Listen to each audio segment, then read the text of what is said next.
உங்கள் ஸ்ரீ சங்கரா டிவியில் சென்னையை பண்டரிபுரமாக மாற்றப் போகும் ஒரு மாபெரும் வைபவம். சென்னையில் பண்டரிபுரம்.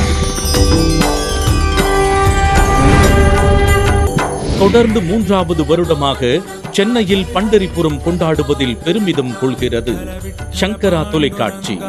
இந்த பெரும் கொண்டாட்டத்தில் கலந்து கொண்டு ஹரிகதா மூலம் கடவுளை நம் மனக்கண்ணால் காணச் செய்யும் India's one and only Harikatha Chudamani Vishaka ஹரியின் மனதை உருக வைக்கும் மாதா விட்டல பிதா விட்டல விசேஷ ஹரிகதா நிகழ்ச்சி. விட்டலனின் லீலைகளை நம் காதுகளுக்கு இனிமையாய் கொண்டு சேர்க்க அபங்கத்தினை ஜுகல்பந்தியாக வழங்க வருகிறார்கள் உலக பிரசித்தி பெற்ற மகாராஷ்டிராவை சேர்ந்த இசை மேதைகள் ஜெய்தீர்த் மேவுண்டி மற்றும் ஆனந்த் பாட்டே. வருடா வருடம் பண்டரிபுரத்தை நோக்கிய வார்க்கரி யாத்திரை அனுபவத்தினை நம் கண் முன்னே கொண்டு வரும் நாட்டிய நிகழ்ச்சி. நம்மை நோக்கிய விட்டலனின் வருகையாக சென்னையில் பண்டரிபுரம் நடைபெறும் நாள் ஜூலை 23ஆம் தேதி செவ்வாய்க்கிழமை மாலை 4 மணி முதல். இடம் நாரதகான சபா, ஆழ்வார்பேட்டை, சென்னை. புதுவித பக்தி அனுபவத்தினை பெற உங்களுக்கான டிக்கெட்டுகளை புக்மை ஷோவில் முன்பதிவு செய்து கொள்ளுங்கள். மேலும் விவரங்களுக்கு 9677761352.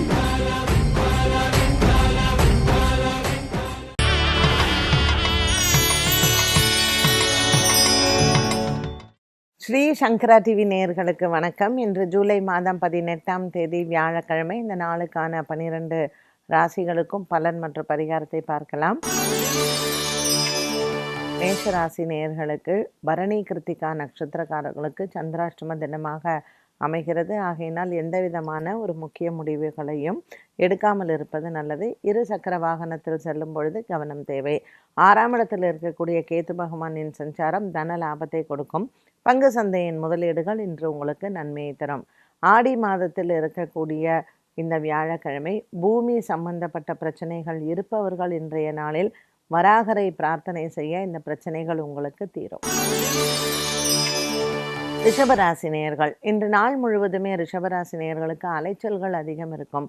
இன்றைய நாளில் உங்களுக்கு தன லாபங்கள் உண்டு. புதிய வேலை முயற்சிகளோ அல்லது புதிய வியாபார முயற்சிகளையோ இன்றைய நாளில் நீங்கள் செய்யலாம். உடல் ஆரோக்கியம் நன்றாக தேரும். மனதில் நல்ல ஒரு உற்சாகமும் தைரியமும் வரக்கூடிய நாளாக அமைகிறது. பல நாட்களாக மனதில் குழம்பி கொண்டிருந்த ஒரு சில விஷயங்களுக்கு இன்று தெளிவான முடிவுகள் கிடைக்கும். இன்றைய நாளில் சந்திரனின் சஞ்சாரம் 7ஆம் இடத்தில் இருப்பது உங்களுக்கு சாதக பலனையை கொடுக்கும். இன்றைய நாளில் நீங்கள் கடன் முயற்சிகள் எடுத்தாலும் வெற்றி கிடைக்கும். இன்று காலை வேளையில் தட்சிணாமூர்த்திக்கு தீபம் ஏற்றுவது நல்லது.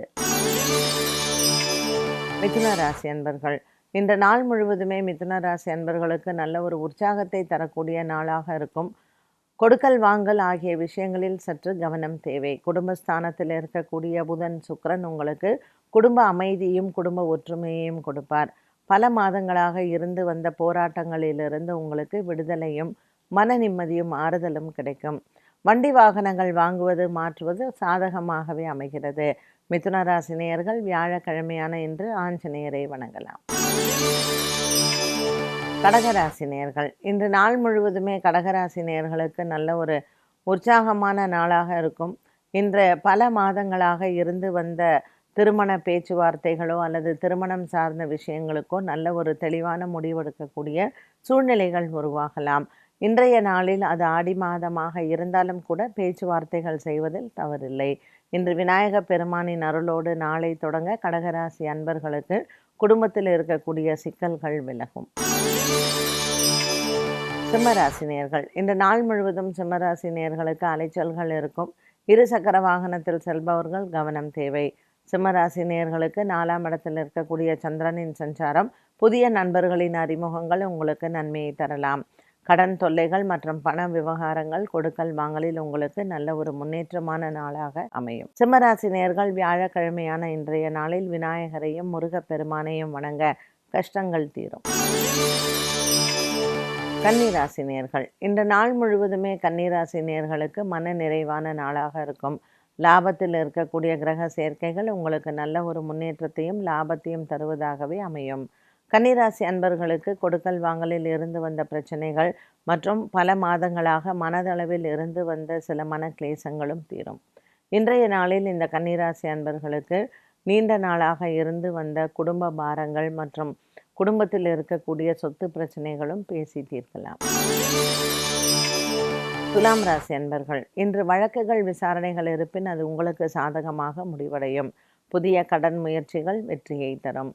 இன்றைய நாளில் இந்த துலாம் ராசி அன்பர்களுக்கு 2ஆம் இடத்தில் இருக்கக்கூடிய சந்திரன் குடும்பத்தில் இருக்கக்கூடிய பிரச்சனைகளுக்கு தீர்வை தரலாம். இன்று நண்பர்கள் மூலமாக சில நன்மைகளும் நல்ல செய்திகளும் வந்து சேரும். குடும்பத்தில் இருக்கக்கூடிய பிரச்சனைகளும் தீர்வுகள் கிடைக்க வழி பிறக்கும். விருச்சிக ராசி நேயர்கள், குரு சந்திர யோகம் மற்றும் சந்திரமங்கல யோகத்துடன் இருக்கக்கூடிய விருச்சிக ராசி அன்பர்களுக்கு நல்ல ஒரு மன நிறைவும் மன தெளிவும் கிடைக்கக்கூடியதாகவே அமைகிறது. சந்திரன் நீச்சம் பெற்றிருந்தாலும் விருச்சிக ராசி நேயர்களுக்கு இன்று நண்பர்களால் நன்மைகள் நடக்கும். ஒரு சிலருக்கு வண்டி வாகனங்கள் வாங்குவது மாற்றுவது இதில் சம்பந்தப்பட்ட விஷயங்களில் வெற்றிகள் உண்டு. லாபத்தில் இருக்கக்கூடிய கேது மற்றும் 7ஆம் இடத்தில் இருக்கக்கூடிய குரு பகவான் உங்களுக்கு அனுகிரகமாக இருப்பார். பாக்கியத்தில் இருக்கக்கூடிய புதன் சுக்கிரன் சூரியன் விருச்சிக ராசி அன்பர்களுக்கு நினைத்த காரியங்கள் நிறைவேறும். தனுசு ராசி நேயர்கள், இன்று நாள் முழுவதுமே தனுசு ராசி நேயர்களுக்கு நல்ல ஒரு மன நிறைவு கிடைக்கும். பாக்யநாதன் சூரியன் உங்களுக்கு 8ஆம் இடத்தில் அமைந்திருப்பது சின்ன சின்ன விஷயங்களுக்கு கணவன் மனைவியிடையே போராட்டங்களும் சண்டை சச்சரவுகளும் வரலாம். பூராடம் மூலம் நட்சத்திரக்காரர்கள் வேலை இடத்தில் சற்று நாவடக்கம் தேவை. தனுசு ராசி நேயர்களுக்கு இந்த நாள் முழுவதும் அலைச்சல்கள் இருந்தாலும் சின்ன சின்ன மன போராட்டங்களும் கணவன் மனைவியிடையே வாக்குவாதங்களும் வரலாம். இன்று வியாழக்கிழமை நவகிரகத்தில் இருக்கக்கூடிய குரு பகவானுக்கு தீபம் ஏற்றவும். மகர ராசி அன்பர்கள், இன்று நாள் முழுவதுமே மகர ராசி நேயர்களுக்கு சில வேலைகள் அவசரமாக முடிவெடுக்க வேண்டிய சூழ்நிலைகள் வரலாம். அலுவலகம் சார்ந்த விஷயங்கள் மற்றும் குடும்பம் சார்ந்த விஷயங்களில் பதட்டங்களோ அல்லது மனதில் சின்ன கிளேசங்களோ குழப்பங்களோ ஏற்படும். குலதெய்வ பிரார்த்தனைகள் சிறந்தது. கணவன் மனைவி உறவு சிறப்பாக அமையும். திருமணம் சார்ந்த விஷயங்களில் ஒரு சிலருக்கு இன்று குழப்பங்கள் ஏற்படலாம். வீடு சம்பந்தப்பட்ட பிரச்சனைகள் மற்றும் வீடு கட்டி கொண்டிருப்பவர்கள் அல்லது புதிதாக வீடு தேடி கொண்டிருப்பவர்களுக்கு பண விவகாரங்களோ அல்லது அந்த வீடை கட்டி தருபவர்களிடத்திலே வாக்குவாதங்களோ அல்லது சண்டை சச்சரவுகளோ வர வாய்ப்புகள் உண்டு. வியாழக்கிழமையான இன்றைய நாளில் வாராகி அம்மனின் வழிபாடோ அல்லது வராகர் கவச்சமோ படிக்க இந்த மாதிரியான தடங்கல்கள் நிவர்த்தியாகும். கும்பராசி நேயர்கள், இன்று கும்பராசி நேயர்களுக்கு நல்ல ஒரு மன நிறைவு இருக்கும். இருந்த போதிலும் சந்திரனின் சஞ்சாரம் உங்களுக்கு 10ஆம் இடத்தில் இருப்பதனால் வீண் அலைச்சல்களும் மற்றும் தேவையில்லாத வாக்குவாதங்களும் வரலாம். இது உங்கள் கூட இருக்கக்கூடிய நண்பர்களோ அல்லது பணியிடத்தில் வேலை செய்பவர்களிடத்திலேயோ வாக்குவாதங்கள் வருவதற்கு வாய்ப்புகள் உண்டு. 2ஆம் இடத்தில் ராகு இருப்பதனால் நீங்கள் பேசக்கூடிய வார்த்தைகள் கவனமாக பார்த்து கொள்ளவும். குரு பகவான் செவ்வாயுடன் இருப்பதனால் சின்ன சின்ன விஷயங்களிலும் கவனம் தேவை. மீனராசி நேயர்கள், இன்று நாள் முழுவதுமே மீனராசி நேயர்களுக்கு உற்சாகமான நாளாக இருக்கும். குழந்தைகள் விஷயத்தில் இருந்து வந்த கவலைகள் தீரும். காதல் வாழ்க்கை வெற்றியடையும். 3ஆம் இடத்தில் இருக்கக்கூடிய குரு மற்றும் செவ்வாய் பெற்றோர்களின் உடல் ஆரோக்கியத்தில் நல்ல முன்னேற்றங்கள் வரலாம். அறுவை சிகிச்சை மற்றும் உடல் ஆரோக்கியத்தில் இருந்து வந்த மருத்துவ செலவுகள் ஒரு சிலருக்கு பூரட்டாதி உத்திரட்டாதி நட்சத்திரக்காரர்களுக்கு அதிகரிப்பதற்கு வாய்ப்புகள் உண்டு. ஆகவே இன்றைய நாளில் மருத்துவரை சென்று பார்த்து அது சம்பந்தப்பட்ட விஷயங்களை பேசுவது நல்லது. 12 ராசிகளுக்கு உண்டான பலன் மற்றும் பரிகாரத்தை பார்த்தோம். இந்த நாளுக்கான கேள்வி என்ன? ஆடி மாதத்தில் திருமணத்திற்கு ஜாதக பொருத்தம் பார்க்கலாமா? தாராளமாக பார்க்கலாம். ஆடி மாதத்தில் நம்ம கல்யாணம் பண்ணக்கூடாது, அது மட்டும்தான் சொல்லியிருக்கு. கிரகப்பிரவேசம் பண்ணக்கூடாது, சுப காரியங்கள் பண்ண மாட்டாங்க. பட் நம்ம பேச்சுவார்த்தை பண்ணுறதோ இல்லை ஜாதகத்துக்கு பொருத்தம் பார்க்குறதோ இது எல்லாமே செய்யலாம். இந்த ஆடி மாதத்தில் ஏன் கல்யாணம் பண்ணக்கூடாது அப்படின்னா, சூரியனினுடைய தாக்கம் பூமி மேலே இந்த அயனம் மாறுறது இல்லையா, இது உங்களுக்கு தட்சிணாயன புண்ணிய காலம். இந்த பாதையில் பூமியின் மேல் விழக்கூடிய அந்த ரேஸ் அப்படின்னு சொல்கிறது நம்ம உடல் ஆரோக்கியத்திற்கு அவ்வளோ நல்லது இல்லை.